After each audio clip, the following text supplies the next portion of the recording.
Hi ಎಲ್ಲರಿಗೂ. ಇವತ್ತು ಹಾಗಲಕಾಯಿ ಪಲ್ಯನ ಮಾಡೋಣ. ತುಂಬ ರುಚಿಯಾಗುತ್ತೆ. ವಿಡಿಯೋನ ಎಂಡ್ ತನಕ ನೋಡಿ. ವಿಡಿಯೋ ಇಷ್ಟ ಆದರೆ ಲೈಕ್ ಮಾಡಿ, ಶೇರ್ ಮಾಡಿ, ಕಮೆಂಟ್ ಮಾಡಿ. ಹಾಗೆಯೇ ಸಬ್ಸ್ಕ್ರೈಬ್ ಮಾಡದಿರೋರು ಸಬ್ಸ್ಕ್ರೈಬ್ ಮಾಡಿ. ವಿಡಿಯೋನ ಶುರು ಮಾಡೋಣ.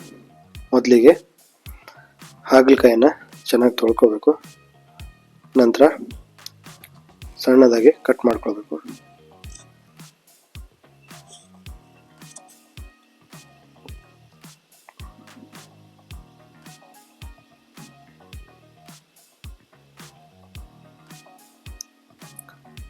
ಕಟ್ ಮಾಡ್ಕೊಂಡಿರೋ ಹಾಗಲಕಾಯಿನ ಬೇಯಿಸ್ಕೊಳ್ಳೋಣ.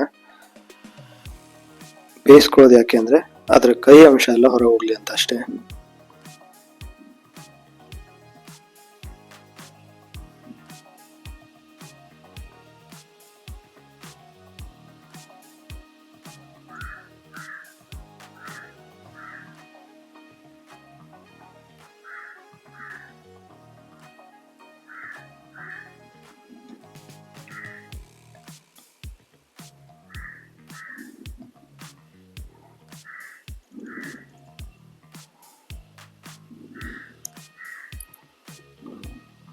ನೋಡಿ, ಇವಾಗ ಬೆಂದಿದೆ. ಇದ್ರ ನೀರನ್ನೆಲ್ಲ ತೆಕ್ಕೊಂಡ್ಬಿಡೋಣ. ಸ್ವಲ್ಪನೂ ನೀರಿರಬಾರ್ದು.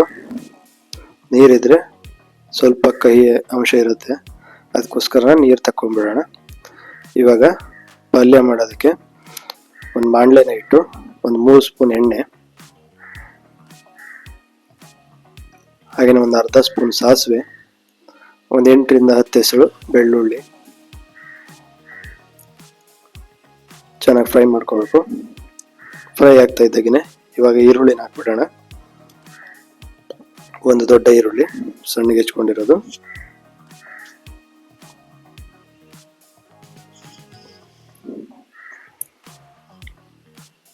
ಈರುಳ್ಳಿ ಫ್ರೈ ಆಗ್ತಾ ಇದ್ದಾಗೇ ನೀರನ್ನ ತೆಕ್ಕೊಂಡಿರೋ ಹಾಗಲಕಾಯಿನ ಹಾಕೊಳ್ಳೋಣ.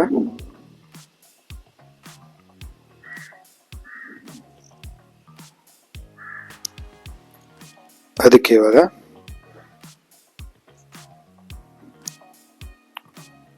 1 ರಿಂದ 1.5 ಸ್ಪೂನ್ ಖಾರದ ಪುಡಿ. ಸ್ವಲ್ಪ ಖಾರ ಆದ್ರೆ ಚೆನ್ನಾಗಿರುತ್ತೆ ಇದು. ಹಾಗೆಯೇ ಹುಣಸೆ ಹಣ್ಣಿನ ನೀರು,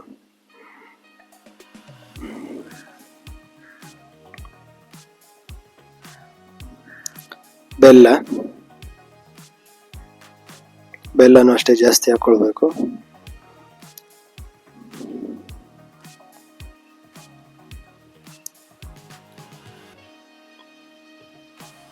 ಹಾಗೆಯೇ ರುಚಿಗೆ ತಕ್ಕಷ್ಟು ಉಪ್ಪು.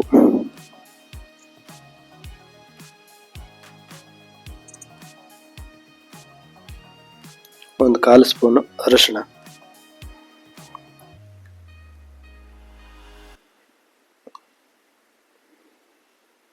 ಹಾಗೆಯೇ ತೆಂಗಿನ ತುರಿನ ಹಾಕಿ ಚೆನ್ನಾಗಿ ಮಿಕ್ಸ್ ಮಾಡಿ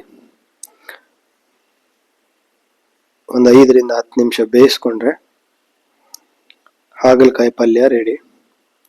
ಊಟಕ್ಕೆ ತುಂಬ ಚೆನ್ನಾಗುತ್ತೆ. ಒಮ್ಮೆ ಟ್ರೈ ಮಾಡಿ, ಹೇಗಿತ್ತು ಅಂತ ಕಮೆಂಟ್ ಮಾಡಿ. Thank you.